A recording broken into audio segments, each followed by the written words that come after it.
तो Indian hip hop में ना एक ऐसा बवाल मचा है जो सिर्फ दो रैपर्स के बीच का नहीं है। ये बात देश की इज्जत और पर्सनल हमलों तक पहुंच गई है। चलिए इस पूरे ड्रामे को जरा शुरू से समझते हैं।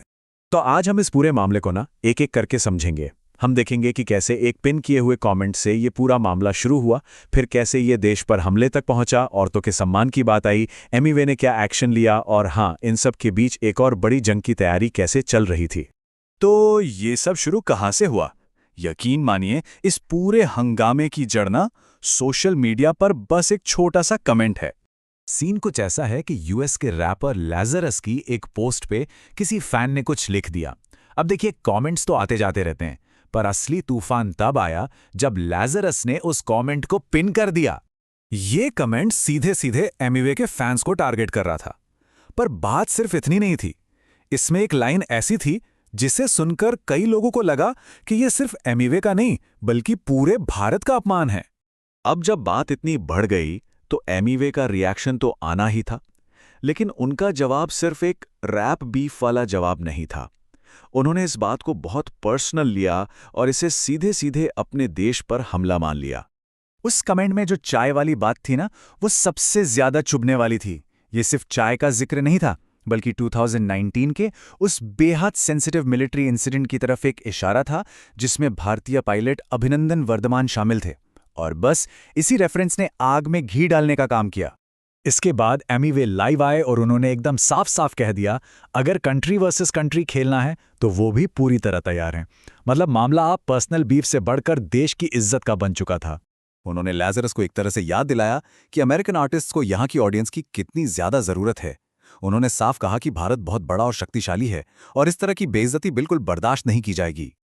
और यही एमिवे का मेन पॉइंट था कि जिस इंडियन ऑडियंस का मजाक उड़ाया जा रहा है, असल में वही ऑडियंस है जिसका सपोर्ट पाने के लिए बड़े बड़े इंटरनेशनल आर्टिस्ट्स भी लाइन में लगे रहते हैं। लेकिन बात सिर्फ देश तक ही नहीं रुकी।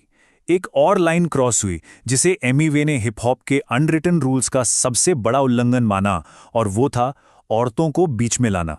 एमिवे के लिए ये झगड़ा तब एकदम पर्सनल हो गया जब उनकी पत्नी को इस बीफ में घसीटा गया।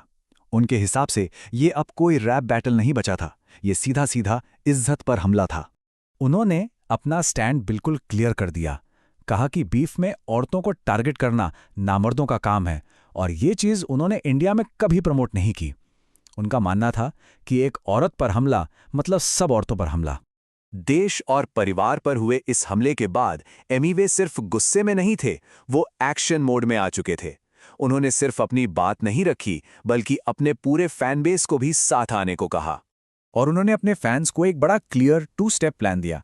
पहला, लैज़रस के अकाउंट्स को जमकर रिपोर्ट करो, और दूसरा, उन्होंने इंडियन गवर्नमेंट से अपील की कि इस आर्टिस्ट को देश में बैन किया जाए। अब कहानी में एक और जबरदस्त ट्विस्ट है। ये पूरा लैज़रस वाला मामला ठीक उस समय हुआ जब एमिवे पहले से ही अपने एक पुराने और सबसे बड़े राइवल के लिए तैयारी कर रहे थे। जब एमिवे ये सब बातें कर रहे थे लाइव पर, तो उनके फैंस की तेज नजरों ने कुछ और ही पकड़ लिया। वो अपने कट्टर दुश्मन KRSN के गाने सुन रहे थे। बस इस एक बात ने पूरे ड्रामे को एक नए लेवल पर पहुंचा दिया। तो मतलब यहां पर एक साथ दो अलग अलग लड़ाइयां चल रही हैं। एक तरफ लैज़रस वाला नया और इमोशनल मामला है, और दूसरी तरफ KRSNA के साथ सालों पुरानी राइवलरी, जिसके लिए वो प्रीमो नाम का एक डिस ट्रैक तैयार कर रहे हैं। एक है अचानक लगी आग, तो दूसरी है एक सोची समझी शतरंज की चाल। तो ये पूरा का पूरा किस्सा ना हमें एक बहुत बड़े सवाल के साथ छोड़ जाता है। जब एक रैप बीफ पर्सनल लाइफ और देश की इज्जत की सरहदों को लांघ जाए, तो आखिर ये कहाँ जाके खत्म होता है? इस ग्लोबल डिजिटल दुनिया में लड़ाई के नियम आखिर हैं क्या?